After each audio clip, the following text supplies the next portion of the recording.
Querida Igreja de Jesus, é com muita alegria no meu coração que eu desejo saudar a todos com a paz do Senhor. Amém. Aproveitando que a amada igreja já está em pé, abra sua Bíblia comigo, no Evangelho de Jesus, segundo escreveu João, capítulo de número 4. Eu quero meditar com a igreja a partir do versículo de número 22. Evangelho de Jesus, segundo escreveu João, capítulo de número 4, versículo de número 22. Quando os irmãos procuram a referência bíblica, eu quero louvar a Deus pela vida do pastor Marcelo, sua esposa, sua família, os obreiros que aqui o ajudam, o certo. Quero louvar a Deus pela vida da gente missionário, Deus o abençoe grandemente. A todos os irmãos pela paciência, pelo convite feito. Aí o pastor Paulo trocamos mensagens durante a semana e eu disse a ele, em respeito ao pastor Marcelo, ligue para ele, comunique as divergências de agenda, porque a primeira vez que eu vou na cidade é a primeira vez que eu vou na igreja. Então liga para ele, salve respeito, e se ele aceitar a troca, eu vou escolher. Eu acredito que o homem de Deus tem que andar em verdade. A única forma de Deus me honrar é honestamente, andar em verdade. Então eu louvo a Deus por o servo de Deus ter aceitado e nós estamos aqui. Amém, meus irmãos? Amém. Evangelho de Jesus, segundo escreveu João, capítulo de número 4, na altura do versículo de número 22. Minha tradução está um pouco diferente. Ela diz assim: vocês, samaritanos, sabem muito pouco a respeito daquele a quem adoram. Nós adoramos com conhecimento, pois a salvação vem por meio dos judeus. Eu vou repetir o texto. Vocês, samaritanos, sabem muito pouco a respeito daquele a quem adoram. Nós adoramos com conhecimento, pois a salvação vem por meio dos judeus. Quantos podem dizer amém? Amém. Tome seu assento e glorifique somente ao Senhor. Meus irmãos, a mensagem que eu vos trago nesta noite é uma mensagem de cunho expositivo. Logo, eu ficarei focado bastante dentro do próprio capítulo de número 4.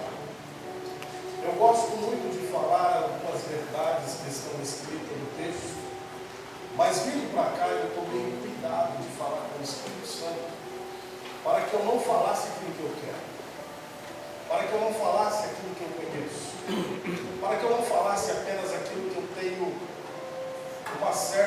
um certo conforto em ministrar. E enquanto eu estava vindo para cá, eu estava vasculhando o culto, percebendo se Deus fosse me confirmar a mensagem por meio da palavra adoração, e cultuando a Deus juntamente com a igreja, e o filho do pastor cantando agora também o último hino, e também vendo entre os louvores congregacionais. Deus me deu uma baliza para então eu entrar dentro da mensagem.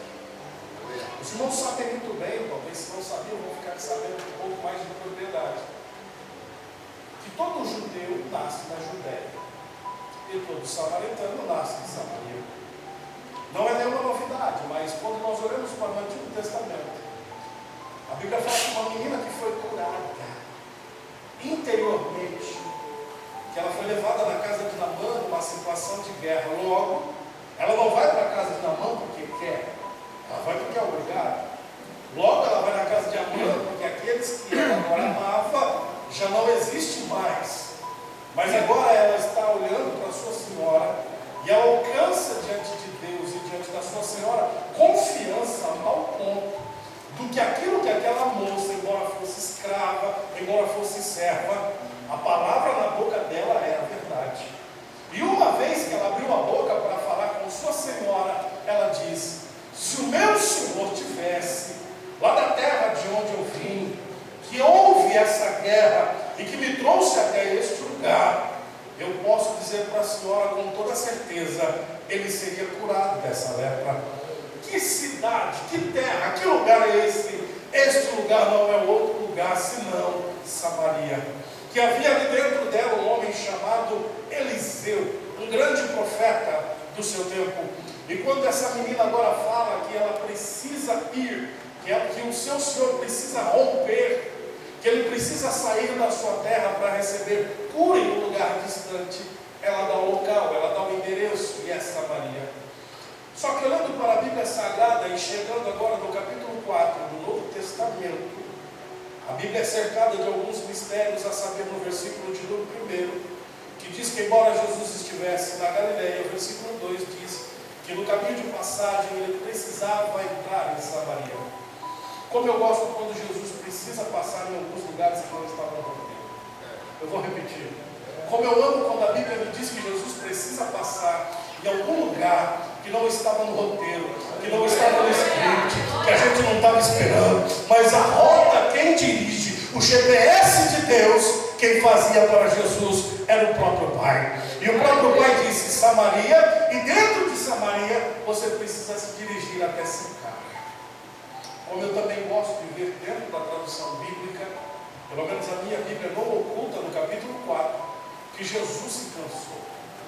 E cansou, teve sede, mesmo sendo a água e mesmo sendo o pão. Logo eu olho para o meu Jesus, que agora está mudando para mim um comunicado de características humanas. Olha, eu também me canso e preciso dormir. Eu também me canso e preciso me deitar. Eu também gosto de um peixe na brasa. Então Jesus era um camarada que, se eu convidasse ele para o churrasco aqui em São Paulo, com certeza ele não negaria. Mas isso aqui é só para quem é íntimo de Jesus, né? Isso aqui é só para quem é amigo. Inclusive a amizade que gera entre Jesus, entre Lázaro, entre Marta e entre Maria, possivelmente uma das ligações foi também a culinária. Mas eu falo da irmã Marta um outro dia, em um outro momento. Mas no capítulo 4, a Bíblia faz questão de dizer que agora Jesus, como sempre foi organizado, ele vai pedir para que os discípulos vão comprar provimento. Ele poderia prover, mas tinha dinheiro para comprar, então deixa eu comprar. E agora Jesus então vai se dirigir a esse povoado de Sicar. E a Bíblia, algumas traduções dão até o horário, meio-dia. Vejam os irmãos que agora, nesse horário, não era tão habitual que as mulheres fossem pegar água. E quem aqui já foi pelo menos menino de roça? Quem já viveu pelo menos em alguma fazenda? Eu não vivi em fazenda, não vivi em roça, mas eu tive algumas vivências, experiências da minha vida que eu agradeço a Deus por ter vivido. Aquela experiência de quando os nossos avós, os nossos tios olhavam para a gente e diziam para a gente pedir, eles pediam assim, minha tia pedia muito, vai pegar graveto porque lenha eu tenho. Vou repetir, vai pegar graveto porque lenha eu tenho. E aqui a tia vai fazer um café, ou a tia vai cozinhar um feijão, mas precisa de graveto. Diga comigo, graveto. Nenhum incêndio, nenhuma fogueira começa, irmão, se não tiver graveto. Mas muitas vezes a gente despreza os gravetos da igreja, mas tem que ter graveto, senão não tem fogueira. Tem que ter graveto, senão não tem fogo. E a Bíblia diz, sem lenha, o fogo se apaga, mas se tiver lenha, o fogo vai continuar aceso. Quando eu falo sobre isso, pastor, eu entendo que Deus não está negando em mandar fogo, mas Deus está cobrando da gente trazer lenha. Nós vamos voltar para o texto. O texto agora nos diz que os discípulos vão fazer aquilo que Jesus pediu, e Jesus estrategicamente está no local correto. Eu citei os gravetos, eu citei sobre a fogueira, mas eu também quero falar sobre o poço. Geralmente não era horário para que se tirasse. Eu me recordo muito bem que em algumas casas que existiam poço, existia também o filtro, onde nós deixávamos a água sendo conservada, fresca. Não tinha-se geladeira, mas ou água gostosa, que era a água do filtro, e a gente tomava. Só que vejam os irmãos que pelo horário, possivelmente, embora eu sei que dentro de uma fazenda, nós cobríamos ali a boca do poço, para que nada fosse, por exemplo, contaminar a água, para que nada caísse dentro da água.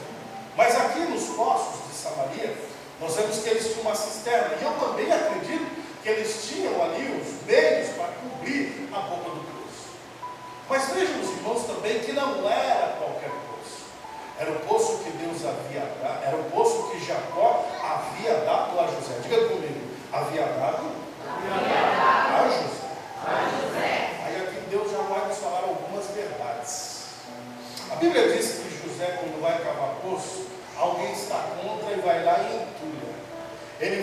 então para outro lugar, porque a bênção não está no poço, a bênção está comigo. Só que aqui é terra que já pertenceu ao meu pai. E se é do meu pai, também é meu. Glória a Deus. Aí eu vou repetir: se é do meu pai, também me pertence. Irmãos, biblicamente falando, José deixou fechar uma vez, mas a outra não. A partir do momento que ele abriu o poço, ele disse assim: agora esse aqui é meu. E daqui ninguém tira, porque eu sei que daqui vai ser um poço milenar. Aí eu fico imaginando, pastor Marcelo, a viagem que faz esse lençol freático. Porque eu sei que se você for para Israel, alguém vai dizer que muitas das oliveiras que existem até hoje no Getsemane são árvores milenares. Ou seja, desde os tempos de Jesus, elas ainda perduram, elas ainda existem. E esse poço, que havia sido um presente de Jacó, dado a José, também durou. Aleluia. Também passou-se pelo tempo. E agora essa mulher está entendendo o seguinte: sabe esse poço? Não só Jacó, não só José e os seus animais bebiam disso. E esse poço tem um significado muito forte para mim. Esse poço tem um significado muito forte para nós, que somos samaritanos. Mas agora eu quero pregar algumas verdades que estão no texto e a gente às vezes não prega. Ela sabia que o poço era lugar de adorar, mas quando ela ia lá, ela não ia para adorar. Eu vou repetir. A pior coisa é eu saber que esse é um lugar de adoração e eu vim aqui pecar. A pior coisa que tem é eu saber que eu estou representando um Deus que é sério e eu fazer coisas sem seriedade. Mas se você sabe que aqui no poço é lugar que adora, você vem fazer o que aqui no poço? A gente entendendo. Então você não está vindo só te dará. Você está usando o que é santo. Você está usando o que é influente. Você está usando o que tem um significado para fazer o que é seu. Só que você vai se encontrar com alguém que vai mudar a sua vida. Neste mesmo lugar que você deveria adorar e não está adorando. Nesse mesmo lugar que você deveria andar em verdade e não está andando. Você vai encontrar alguém que vai mudar a sua vida e vai mudar ela hoje. Quando eu olho para a Bíblia, ainda sigo para o versículo de número 9, a Bíblia diz que a mulher agora fica surpresa com Jesus. Porque os judeus não se davam com o samaritano. Mas o problema não era samaritano com judeu, era judeu com samaritano. Aí, pastor, enquanto eu estava vindo no caminho, o Espírito Santo estava falando no meu coração: diga para mim, igreja, que das muitas vezes, quando a gente está fora de esquadro, quando a gente está fora da posição, a gente arruma briga com qualquer um. Já percebeu? Não eram os samaritanos que não se davam com os judeus. A Bíblia diz que eram os judeus que não se davam com os samaritanos. Então quem procurou briga não foi samaritano. Quem procurou briga foi judeu. Aí ela estranha aquele ato dele, diz assim: espera um pouquinho, o senhor não me reconhece que eu sou uma samaritana? E o senhor não sabe que samaritano não se dá muito bem com o judeu? Como é que o senhor me pede uma coisa que nem, olhando humanamente falando, o senhor não tem nem condições de tirar? Você sabe uma coisa que Jesus nos ensina, está escrito aqui no texto? Você nunca pode prometer aquilo que você não tem. Eu vou repetir: você nunca pode prometer que você vai dar aquilo que você não tem. Por isso que, como pregador do Evangelho, nesta noite, eu só vim pregar mediante a Bíblia, falar aquilo que eu tenho, então eu vou falar que eu tenho. Eu só vou falar que aquilo que eu posso é porque a Bíblia está dizendo que eu posso. Aquilo que a Bíblia diz que está como promessa, então eu vou dizer aqui nesta noite que é uma promessa. Aleluia. Como é que o Senhor pode me dar uma água que eu nunca bebi? Como é que o Senhor pode me dar uma água que vai provocar em mim coisas eternas, se o Senhor não tem como tirar a água desse poço? E vou te dizer algo muito mais forte: esse poço é mais fundo do que o Senhor pensa. Deixa eu traduzir agora para uma forma espiritual, para que não fique apenas uma técnica. Quando ela está dizendo para Jesus: o Senhor não tem com quem tirar água do poço, esse poço é mais fundo do que o Senhor imagina. Na realidade, Jesus entendeu o código que ela estava dizendo. Ela estava dizendo assim: eu estou enfiado em tantos problemas, que só Deus pode me ajudar. Aleluia. Eu quero te dizer que é tão profundo aquilo que eu vivo, é tão enraizado aquilo que eu faço, que a pessoa que vai me resgatar daqui tem que ter corda para tirar. Aleluia! Glória a Deus! Irmãos, a gente não entende, mas a Bíblia tem códigos, e nas entrelinhas ele está dizendo, ou ela está dizendo para Jesus, justamente aquilo que Jesus gostaria de ouvir. Você está me julgando pela aparência você acertou, eu não tenho corda. Pela aparência você acertou, eu não tenho nem vasilha para tomar. Mas agora você não está entendendo que o que eu vou te oferecer não está aqui. O que eu vou te oferecer, o que eu tenho para te propor, não faz parte do contexto terreno, faz parte do contexto espiritual. E nós estamos num culto de missões. Olha só. E esse culto de missões está nos fazendo refletir que, primeiro, eu sei, o pastor Marcelo talvez já ensinou, talvez o pastor Claudio, talvez outros pregadores já passaram aqui, e eu sei que a igreja de Fernando Prestes sabe da importância da adoração. Eu sei que vocês sabem. Agora, o quesito chave que Jesus falou aqui, não é que ela não sabia adorar. Tem gente pregando, mas eu vou repetir. A questão é o seguinte aqui, eu sei que você sabe que importante é adorar, mas você está adorando daquele a qual você não conhece. Aí eu vim pelo caminho, pastor, e o Espírito Santo falando comigo, que nós estamos correndo risco de adorar ídolos, pessoas, lugares. Porque todos nós, como pastor, queremos passar conforto para a igreja. A igreja das muitas vezes aqui é um terreno simples, a gente faz um reboco. Aí a gente fala assim, mas só rebocar não está bom? Mas você talvez não leu, ou talvez você não sabia. Mas na igreja primitiva, segundo os anais da história, nos dizem que os nossos pais da fé tinham medo de pintar a igreja, caso eles pintassem de uma cor que Deus não aprovasse. Tamanho era o zelo que eles tinham. Então geralmente eles trabalhavam na igreja e só deixavam o reboco, deixavam a igreja bem acabada, mas não ousavam fazer a pintura. E hoje nós estamos vivendo extremo de parede preta, parede cor-de-rosa, parede azul. E a gente às vezes fica meio que perdidos quanto a isso. Aí vem Jesus e fala assim, você está presa a esse monte. Os judeus estão presos no templo de Jerusalém. Mas vai chegar um momento que nem aqui e nem lá. Porque todo judeu e também todo samaritano era focado nisso. Quando o salmista propõe aquele salmo dizendo assim, como nós vamos adorar a Deus em terra estranha, é porque para um judeu ou para um hebreu, ele tinha muita dificuldade de adorar em um lugar que não fosse propício. E olha, nós, por exemplo, hoje, o pastor pode ser que ele faça um ofício com a prefeitura daquela cidade. E vocês vão adorar, ou a gente vai transmitir o congresso lá no ginásio de esporte da cidade. Aí eu pergunto para a igreja que é inteligente, por que Deus baixa naquele lugar? Por que Deus vem até o nosso encontro? Por que Deus consagra aquele lugar e vem? Porque a gente não tem mais dimensão de lugar. Foi Jesus que abriu essa porta, essa abertura. E ele disse assim, você crê que nem aqui nesse monte, e nem lá em Jerusalém, no templo que pode levantar Salomão, no templo que pode levantar Zorobabel, no templo que pode ser nos templos de Herodes, você crê que nem aqui nem lá, mas em qualquer lugar você vai ter condições de adorar? Eu conversava com um pastor aqui antes de pregar, e perguntei para ele quantos anos pastorais. Ele disse sim, mas quantos anos de crente? E ele me falou, por exemplo, da casa de recuperação. Pastor, a primeira coisa é ser da casa e estar com o sentimento de ser estranho na casa. Os meus filhos, por exemplo, o Emanuel está ali, o Emanuel é ativo, é muito intenso.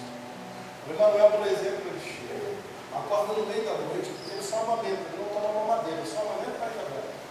Então o Emanuel, de vez em quando, ele acorda durante a noite com fome, porque a gente entende que o leite do peito faz o seu propósito. E de repente, o Emanuel, no meio da noite, ele acorda, ele abre a geladeira. Aí ele vê o que tem dentro. Depois ele vem para o quarto, chama eu ou a Isabela para pedir o que está dentro da geladeira. Quando não, o Emanuel já pega e toma sozinho. Aí eu pergunto para você, por que o Emanuel faz isso? Porque o Emanuel entende que dentro da casa ele não é estranho. O Emanuel entende que a casa é dele, que o espaço é dele.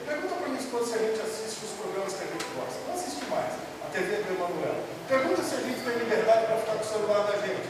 Não, às vezes é do Emanuel ou é do Miguel. Sabe o quê? O que eu quero dizer com isso? Que o filho sabe aonde, a casa que ele está e o que ele pode fazer dentro da casa. A pior coisa é estar dentro dessa casa aqui e se sentir estranho. Se sentir, por exemplo, não inserido dentro da casa. Eu não poder levantar a mão, porque é estranho levantar a mão. Eu não poder falar línguas estranhas, porque alguém vai me olhar de um jeito diferente. Mas quem é da casa sabe que é o pai que tem. E sabendo do pai que tem, sabe a liberdade que tem também para adorar. Aí eu vejo Jesus dizendo assim, então quer dizer que a religião está te colocando limites? Sim, os judeus, eles não se dão com a gente que é samaritano. E eles nos proíbem de descer aquela mão. Então a gente fica sabendo de muitas coisas por ouvir falar. Mas tem uma coisa que o nosso pai Jacó contou e a gente estava lidando com o Arthur. Ele disse o quê? Ele sempre nos disse que a questão maior da nossa fé é quando chegar o Messias. Eu vou repetir. Desculpe me aprofundar um pouquinho no texto aqui, mas eu preciso de entregar isso aqui.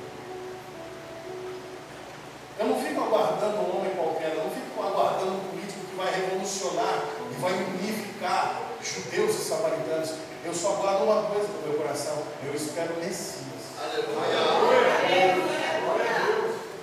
Não, mas então você aqui nesse monte, aqui nesse poço, você tem a referência do Messias?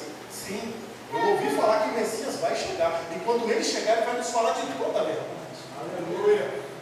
Aí eu vou para o texto, porque o texto, sem uma observação, ele vira um pretexto, né? Então, olhando para o texto, existe uma coisa aqui que a mulher fez que Jesus, quando ele abre um paralelo dentro do Gênesis, ele fala assim: essa mulher teve mais coragem do que a outra. Jesus chega nela e diz assim: vai lá então, porque eu não posso fazer nada fora do seio da família. E Jesus é tão preocupado com família, que a Bíblia faz questão de dizer por meio dos profetas antigos, que Jesus iria entrar em Jerusalém montado num jumentinho, e que era para João Batista entrar montado na jumenta mãe. Sabe o que é isso? Jesus preserva a família. Aleluia. Glória a Deus. Não obstante disso, a mensagem se cumpre. Ele entra no jumento filho, vem a jumenta mãe acompanhada vazia, porque era para o profeta, mas ele havia sido morto. Só que Jesus está cumprindo o seu papel. Depois, quando ele desmonta do jumento, que nunca foi montado, o irmão, pelo amor de Deus, eu já fui menino de Páscoa. Quando você monta um animal que nunca foi montado, a primeira coisa que ele não quer é você em cima dele. O bicho sai pulando, sai estribichando, ele sai querendo tirar você de cima. Mas aí Jesus vem e dá a calmaria do Éden para aquele animal. Porque a Bíblia diz que quando os homens pecaram, a primeira coisa que os animais ficaram com os homens foi medo dos homens, porque já sabia que por meio do pecado agora veio a morte. E toda vez que o homem encontrasse com um animal, a morte também estaria próxima, porque o homem iria agora tentar contra a vida daquele animal. Mas Jesus vem no jumentinho, traz toda a calmaria necessária, e quando ele desmonta, para que ninguém adore o jumento, porque mais importante não é o jumento, é o Jesus que está sobre o jumento morre.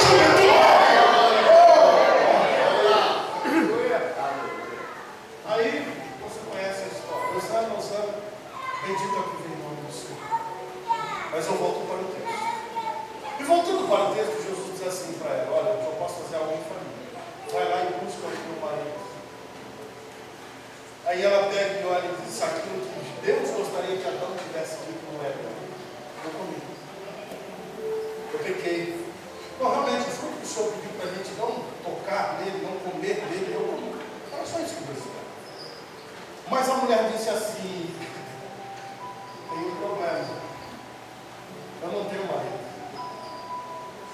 Aí Jesus olha para ela e diz assim: e até esse que está contigo não é seu. Ah, tem gente entendendo onde eu vou chegar, mas tem gente que não vai entender onde eu vou chegar. Diante dele não tem nada que eu esconda. Aleluia. Diante dele não tem nada com que ele perceba. Jesus percebeu como você chegou aqui. Jesus percebeu como eu cheguei aqui. Oh, glória. E o interessante é que essa mulher falou a verdade. E o meu, pelo menos a minha Bíblia diz aqui, que por esta verdade, ela conseguiu atrair Jesus. Aí ela pega e faz uma proposta para ele. E qual é a proposta? Já que o Senhor está me revelando de tudo que eu fiz, sem ter entrado na cidade para ninguém te contar. Só uma hora que entendeu, correndo tudo que é para a igreja que eu estou pregando. Como o Senhor está falando do que eu fiz, sem ter contato com o centro da cidade, para ninguém contar quem que eu sou. O que eu fiz eu deixei de fazer, então eu percebo que o Senhor é um profeta. Vamos fazer o seguinte: se o Senhor esperar eu aqui, eu trago mais gente. Se o Senhor esperar aqui, eu vou colocar o meu ministério em ação de volta.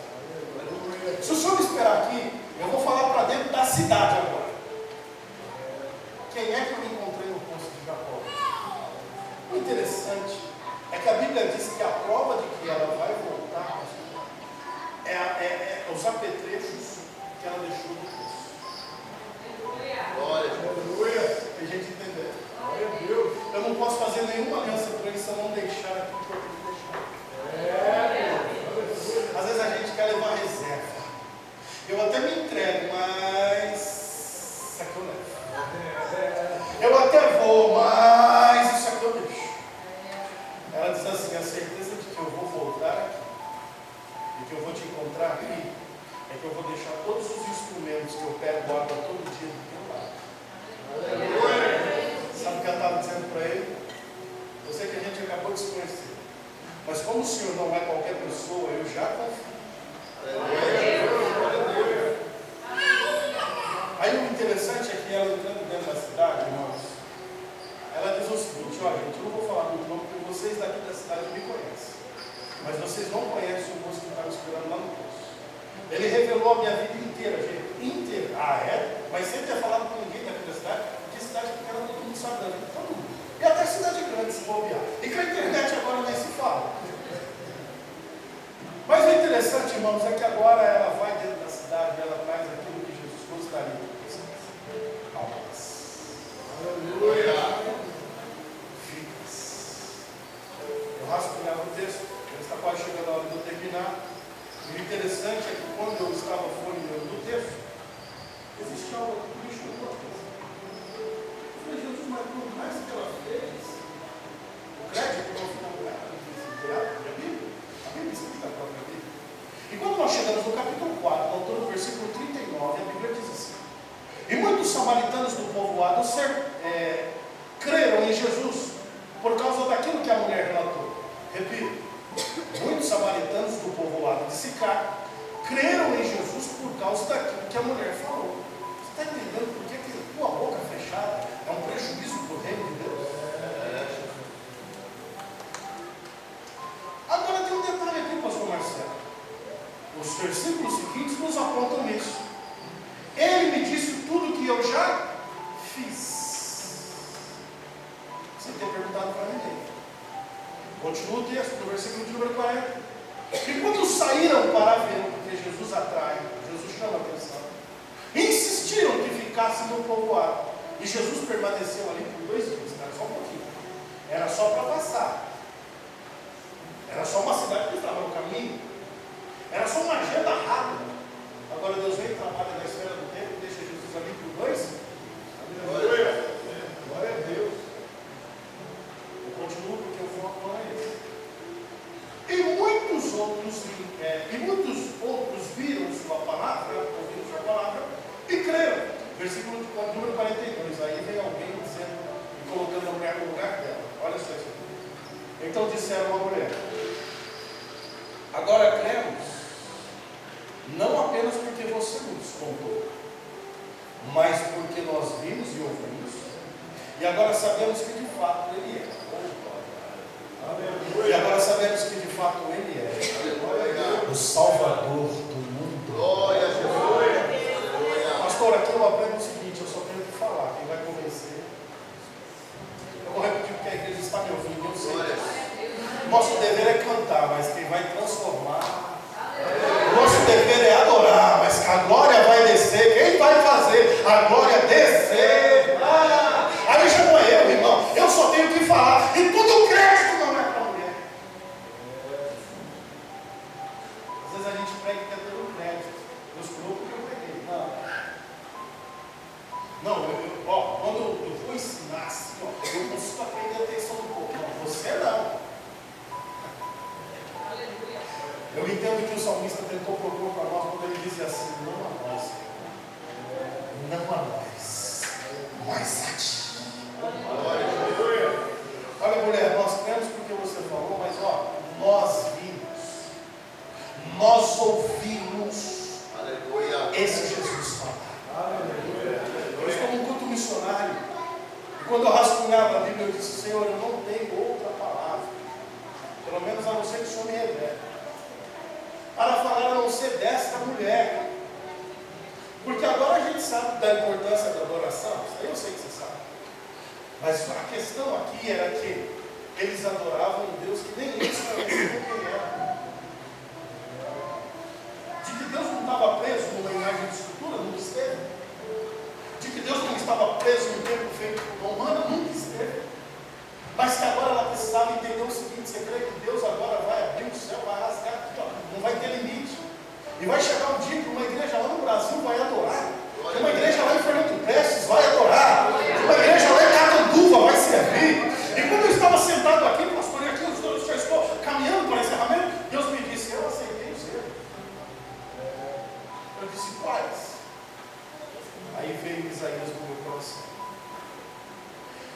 Eu fui chamado por um povo que não conhecia o meu nome. Eu fui buscado por um povo que não era meu. Eu aceitei os erros.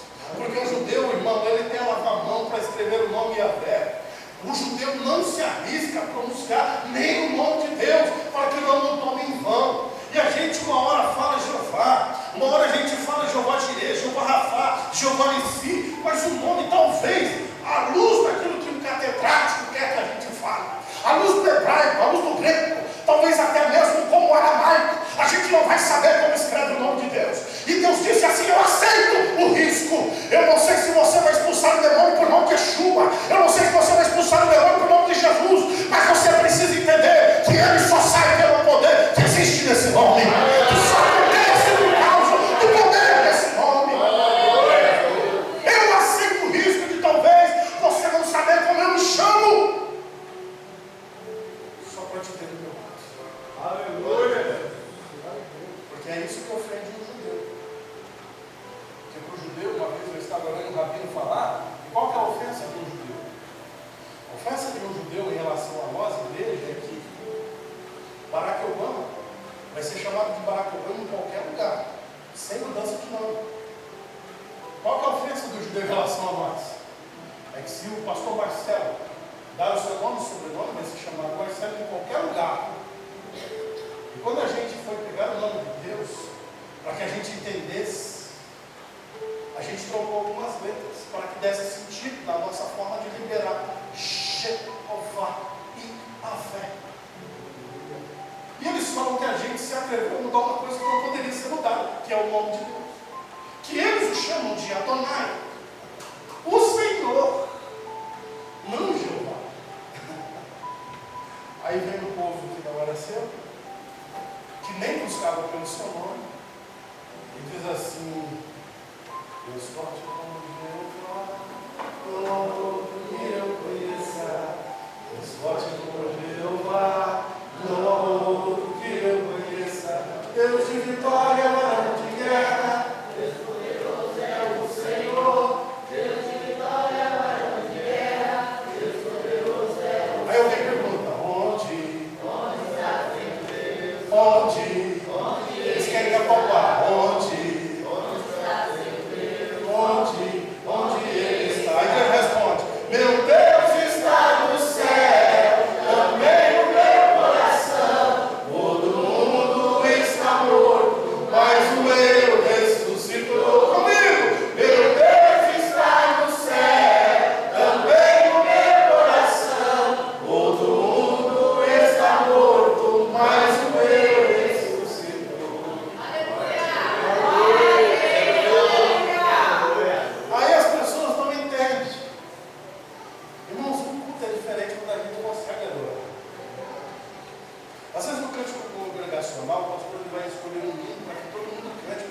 sabe.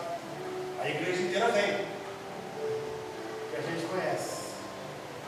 Mas cântico congregacional é uma coisa, adoração. Aleluia. Eu fui pregar recentemente num lugar onde o pastor me comunicou algumas coisas, porque Deus não revelou. Ele falou comigo. Ele disse assim: pastor, está vendo aquela moça aqui? Ela acaba de ser despejada de casa. E aí os meus olhos se voltaram para a moça, não para julgamento, não para tentar entender o que aconteceu. Porque como pai de família, a gente se dói se a ausência foi do homem. De repente o homem também não fez o papel. Aí a gente se dói, porque da mesma forma que uma mulher é agredido, uma mulher sente, o homem também se sente agredido. Ou do outro homem não consegue fazer o papel, não pode o homem. Mas eu fiquei olhando para ver ela adorando. Eu olhei para ela para ver o acolhimento da igreja. Porque sabiam do problema dela, mas não sabiam como estava o coração dela. Irmãos, às vezes as pessoas conhecem o teu nome, mas não sabem quem você é. Mas é que eu estou falando de um Jesus que, quando olhou para a mulher samaritana, disse assim: você é uma missionária. Que o diabo está querendo transformar em outra coisa. Você é uma ganhadora de alma, que está vindo aqui nesse poço pegar água, e enquanto o diabo está te oferecendo só 100 ml, aí eu vou falar, enquanto o diabo às vezes quer vir aqui redicando, ó, toma só uma aguinha aí, 100 ml o dia inteiro. O nosso Deus oferece uma fonte de água. E ele disse assim: a fonte não vai ficar comigo mais. A fonte vai ficar dentro de você. Como é que é isso aí? Do teu interior vai nascer uma fonte. Aleluia. E essa fonte não vai ficar nela só, ela vai gerar um rio. Oh, glória. Aleluia. Você sabe por que a gente adora? Você sabe por que a gente precisa adorar? É porque a Bíblia diz que lá onde Deus habita há um rio, cujas correntes alegram a cidade de Deus, o santuário da morada do Altíssimo. Aqui na terra a gente só vê o mar fazendo vai e vem. Lá a onda vem, ela vai, ela sobe, ela desce, ela vai para a direita e vai para a esquerda. Lê a Bíblia que você vai encontrar essa referência. A Bíblia diz que o rio que ele está, o rio aonde ele habita, é águas.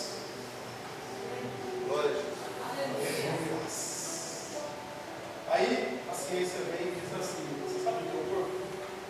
80% água. 80% água, os outros 20% a gente divide em pele, músculos, cartilagens e nervos. Mas você é 80% água. Ah, é? 80%? 80%. Aí vem esse Deus dizendo assim: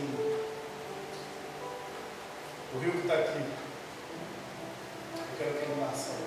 Aleluia. E o rio que nasceu aí vai comunicar com o rio que está aqui. Aleluia. Glória a Deus. Se coloca de pé, eu quero abençoar. Aleluia.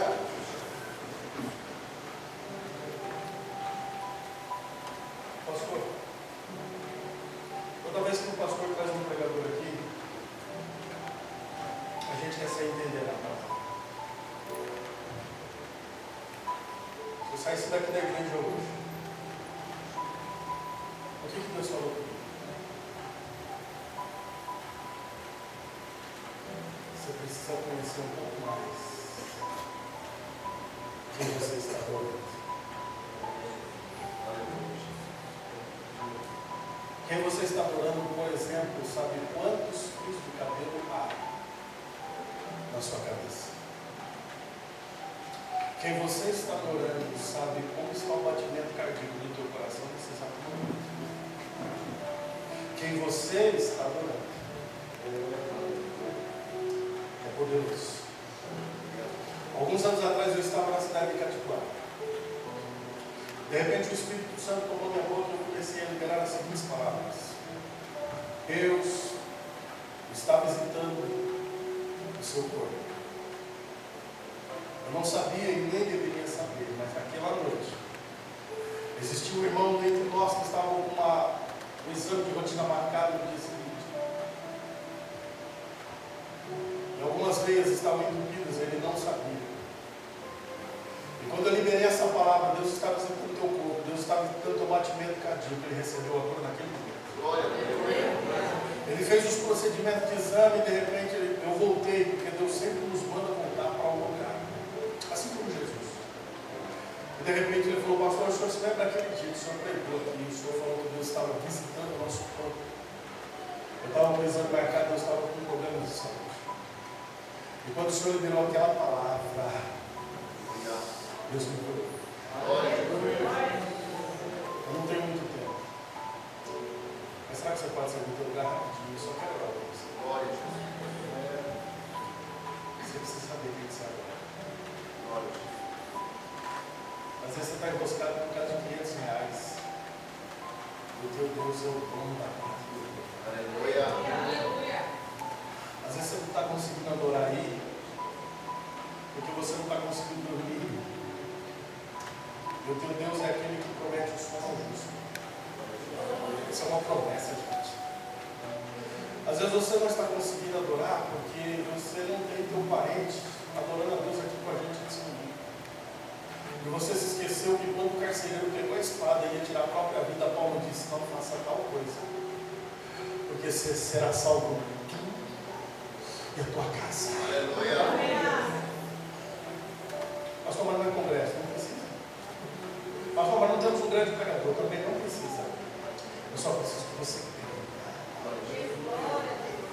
Você tem uma causa? Qual é o desafio? Deus ama filho corajoso, então uma coisa que eu quero curar. Aos 7 anos de idade eu recebi o batismo do Espírito Santo. Aos 8 anos, pela Igreja de Deus na Noite, eu já fazia campanha nas casas e já expulsava o demônio.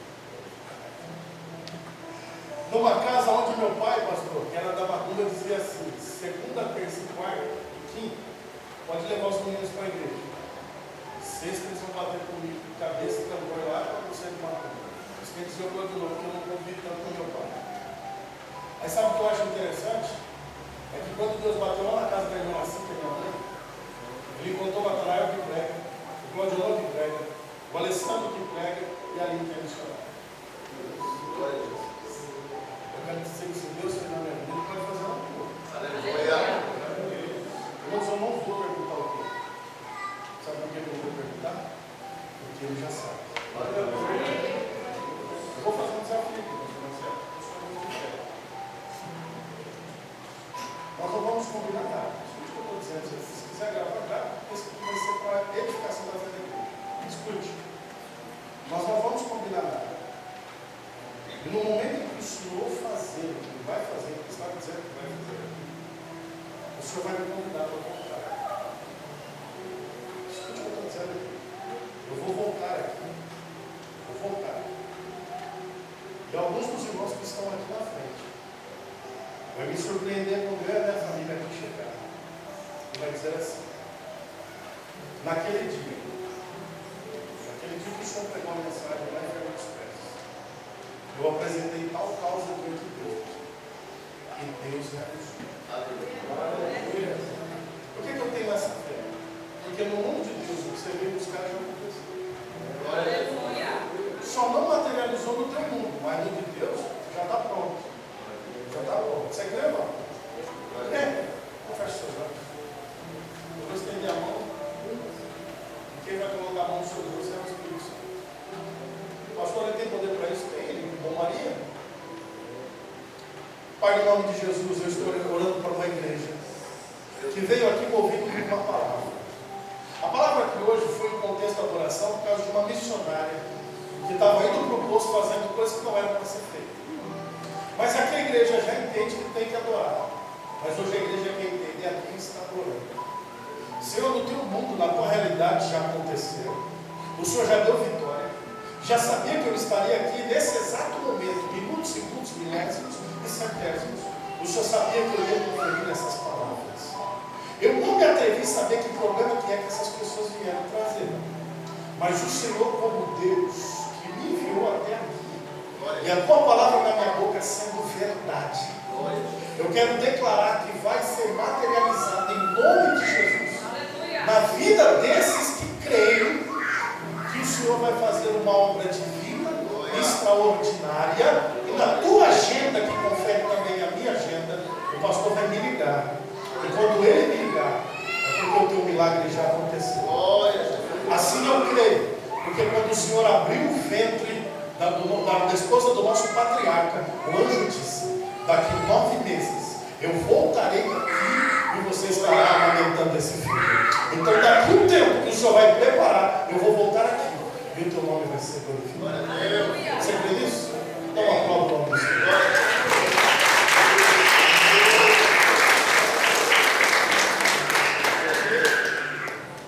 Louvado seja Deus, que palavra maravilhosa da parte de Deus nessa noite.